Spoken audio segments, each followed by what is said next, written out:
Bien bonjour et bienvenue une nouvelle fois sur l'espace dédié au site mécaniqueuniverselle.net, le site qui s'efforce de démontrer que l'humanité dans sa totalité, dans son ensemble, le phénomène humain, l'ensemble humain, les 8 milliards d'êtres humains que nous sommes aujourd'hui par exemple, depuis son origine, donc depuis l'origine de l'humanité, travaille sans le savoir à construire l'état de paradis pour nos futurs descendants.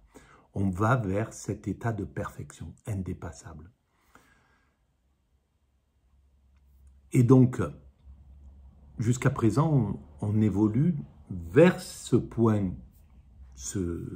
on travaille à ce paradis pour nos futurs descendants de façon inconsciente. Alors, cette théorie vise à essayer d'éclairer ce qu'on construit de façon inconsciente pour le construire de façon consciente, c'est-à-dire en sachant que notre activité a du sens, au lieu de se dire mais qu'est-ce que je fais sur cette planète, quel est mon sens, qu'est-ce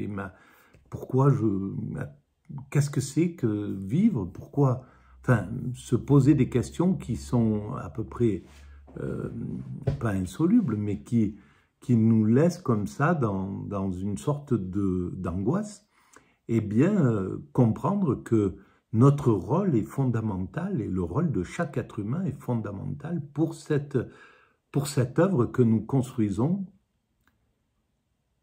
ensemble. En réalité, nous construisons une œuvre. Voilà, tiens, ça c'est très intéressant. Et c'est parce que je viens d'écouter une critique d'art très très intéressante qui parlait de 4 artistes particuliers que je ne connaissais pas, aucun d'eux. Je me suis déconnecté un peu de l'histoire de l'art depuis longtemps même. Mais c'est l'art qui m'a amené, c'est la peinture qui m'a amené à la mécanique universelle. La peinture et l'écriture. Et donc, en fait, voilà, nous sommes des artistes. Nous sommes tous des artistes et on l'ignore. Il y a des artistes qui ont dit il faudra que tout le monde devienne artiste. C'est le cas de Beuys, par exemple, c'est peut-être le cas de Nietzsche aussi, et qu'on vient de voir dans les vidéos précédentes. Mais en réalité, réellement, nous sommes tous des artistes. Nous travaillons tous à une œuvre gigantesque qui est le paradis. On construit ce paradis pour nos futurs descendants. Et ça, c'est la première fois que j'y pense. Parce que je viens juste d'écouter cet audio. Et ça, voilà, ça va rentrer dans le panthéon des nouvelles idées de la mécanique universelle. Alors, pour démontrer cette théorie, je m'appuie sur des audios que j'écoute parfois. Et bien là, c'était une série qui était consacrée à François Châtelet sur France Culture pour qu'il y développe une histoire de la raison, l'évolution de la raison à travers les âges, entre Platon, à partir de Platon, Aristote, et puis il fait un grand bond vers Galilée, et puis ça monte progressivement, Kant, etc., Hegel. Et puis là, la dernière vidéo, la dernière audio, c'est l'épisode 19 sur 20, Nietzsche, une pensée radicale. Et donc Nietzsche, justement, apporte une critique à cette toute puissance de la raison qui venait d'arriver là, qui était là, dans le principe, avec d'un côté le religieux et de l'autre le marxisme, par exemple. Marx était là, ou le capitalisme, ou le libéralisme, bref, qui devenaient des sortes de religions, qui devenaient des sortes de dogmes, et où on plaçait la raison. La raison était là. La raison, c'était l'économie, la raison, c'était... etc., la façon d'exister religieusement qui était la raison. Et Nietzsche pense que c'est quelque chose qu'on doit dépasser. Et donc, on l'a vu sur la première période. Et l'autre penseur qui rentre dans cet épisode 19 sur 20, c'est Freud, qui va travailler, lui, sur la psychologie et sur le soin psychologique de l'humanité. Donc, on reprend la lecture. Et une affaire étrange, ça, parce que Freud, c'était tout le contraire de Nietzsche, en fait. C'est un Je médecin, découvre. chacun le sait. C'est un homme qui s'occupait de la réalité empirique avec beaucoup de soin, qui avait une espèce de conformisme dans sa vie privée, ce qui n'était pas du tout le cas de Nietzsche. C'est un homme de cabinet, c'est un homme d'études qui a essayé de fonder une science nouvelle, pas avec des considérations empiriques extrêmement méticuleuses. C'est un homme qui était habité par l'esprit de sérieux, l'esprit de responsabilité.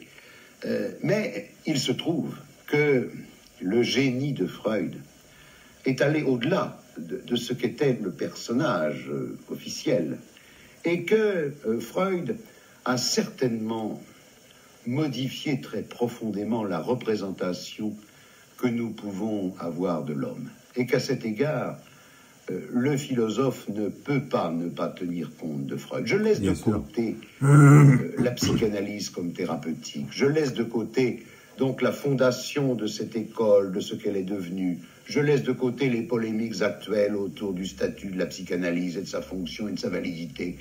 Je m'interroge sur Freud, en somme, comme sur un homme de culture qui a accumulé des réflexions, des textes, toujours repris, toujours approfondis, toujours critiqués, qui n'était jamais content de lui, qui était toujours en rapport alors avec la réalité, avec des patients, avec des malades, et qui a construit un texte non dogmatique, non doctrinal, qu'on ne peut pas ériger en système, et qui modifie complètement l'idée que la philosophie avait nourrie de l'homme, en particulier en montrant que la conscience, en fait, ce n'est que la partie émergée de l'iceberg, hein, et qu'il y a toute une profondeur qui n'apparaît pas et qui est ce qui est le plus important.